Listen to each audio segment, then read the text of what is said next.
Yeah. So on a boxing note, because that's hypothetical. Let's talk about what really did happen. I heard that Floyd and Devin sparred.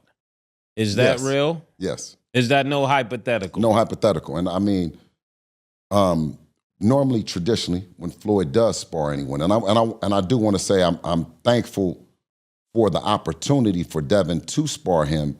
And when they sparred, it could have went both ways. Devin could have gained a lot of confidence that he did by pitching the shutout 6-0, or pitching a shutout 6-0. 6 rounds. No Devin. hypothetical. No hypothetical. Not no at all. hypothetical. No, Bill, not at all. You know, people look to me to tell the truth, Bill. What is what it is. And the thing about it, no, it is what it is, for real. And the thing with what about it is, if there's somebody, then invite them to sit right there. I've been saying this for years.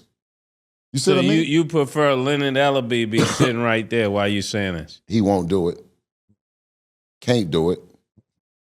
You see what I mean? Because one thing that you can't, it's platforms like this with brothers like you that we can come out and speak the truth. We can come out and invite the guy to sit here. Right. Before, when we didn't have platforms like this, the promotion was being controlled by what we call now old media and the narratives that was created, and we weren't able to, like you guys weren't able to get necessarily that write-up in this particular publication when your album was coming out that someone else would get. Yeah. Right. See, so now I can pull up, man. You dig what I'm saying?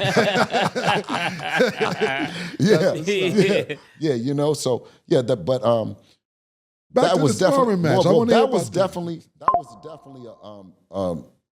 a pivotal point in Devin's career and my way of looking at Devin, because I had never seen no one do Floyd like that, right? Wait. Do Floyd like that? Pause. What do you mean do Floyd? You gotta realize like, we're not there. We're not like it. We never heard of nothing like that. So they're sparring, right? And of course I'm in the corner with Dev, and I'm telling Floyd, I said, Floyd, it's like you looking in a mirror. Everything that you're doing, he can see it. He's reacting to it in a way that he studied this for so long that he can see it coming. And if you ask Devin says it was like a deja vu or like a crazy experience that Floyd couldn't do nothing to him. You know what I mean?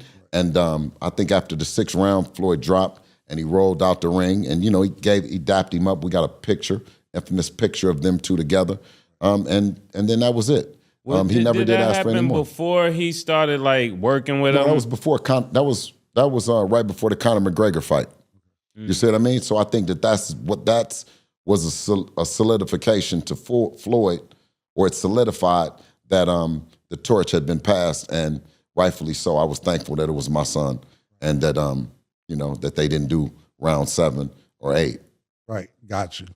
I don't think Floyd would admit that, though. Do you think Floyd would say that he passed the torch? Looking at you. Because this is, I love listen, it's not up for, we're taking the torch. If you don't pass this motherfucker, we will take it. Floyd can get in there, and he can get in there right after Tank. Tank can get in there first, or Floyd, or anybody that he got. I don't know. He got a lot of money. He can go buy it and then go find it somewhere, find somebody. So basically, if you don't pass it, you taking it. That's ours. Pass the torch, we taking That's why it. That's why we never hooked up. We never borrowed nothing. We never got no gloves. We never went to the party. We never been to nobody's brunch. We never did lunch. We never did none of that. Right. It was all business with everybody. If you want to do business, because you knew all the while you was coming for that spot.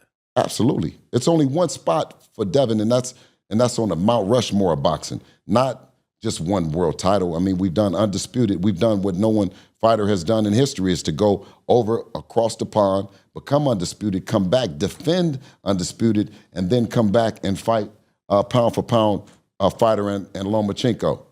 So what do you say to people that's got a glimpse of that one little glimpse of the Javante and Devin sparring, and they said, well, if that the niggas was moving fast, all you got to do is go on my Instagram, Bill Haney, and you're gonna see it slow down, and it ain't nothing.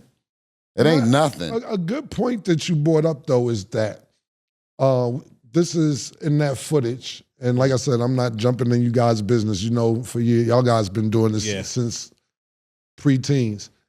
It's a grown man against a kid still. A professional against an amateur. Because if Devin's 16. But that ain't the rules. That wasn't the rules when we signed up, when we put the money. The rules it was doghouse rules. You go till you stop, and that's it. The fighter got to quit, or the team got to jump in and stop it. Right. AB jumped out on some goofy time. One thing I can say about AB is you didn't see him on TV, but you don't know Goofy until you actually experience Goofy. You calling AB Goofy? I just said when you haven't experienced Goofy until you didn't experience Goofy from AB personally. AB is going to be livid over this. Give me an example. What do you mean livid? I'm saying this, but he probably did no Goofy shit to you, so he would be upset if you said that. I haven't met him in person. So. Okay, see, so with me, he did the Goofy with me, so he is just strictly, I'm telling the truth, Mace. The man jumped in the ring, we didn't bet the money. Now, this is what I'm saying with some Harlem guys, right? Yeah. So you're gambling of any kind. Yeah. So here's the rules. We gambling, and then we said, okay, this is what's gonna happen. They're gonna spar until one of them quits. AB is on that side of them. He jumps in the ring talking about he's saving us, and you betting against us. I said, nigga, if you don't get your ass up out of there, hit the ring. They stopped it though. See, so Dev is looking at him on the thing, right? We want our money. No, Dev is looking at him like, what is you doing? And then they stopped the clip, because you know Eddie, they stopped the clip, and then they click back to some other shit. So the one punch, you see the first punch where you see him hit, that was when I got out the ring, and they said, okay, y'all start back. So they used the start back shot as the first jab. Gotcha. Man, them niggas playing games. Some mean editing, basically. Mean. No, listen. When you got a minute and 40, and you're a content creator and you're doing anything like that, any clip, to have any credibility, you can't have a minute and 40 with 8 different clips and then saying that it's anything other than a highlight film. Yeah. And I respect that. I respect because they can put out a highlight film. But then also, let's take a look at the highlight film. Let's slow it down and see how much damage the great, mighty Tank Davis did. And I said, well, then that's unfair, my dude. If you look at it and you saying, well, y'all got money up and it don't look like, you know what I mean? Because anything less than what you saw, then it's probably not Tank Davis. So when Devin gets in there, it's got to be all that. If it's not the rough housing and all the shit, then it's not Tank Davis. Right. So I'm saying, so when he's saying you saving us from Tank Davis, well, then why do you have us in the ring with him at anyway? You see what I'm saying?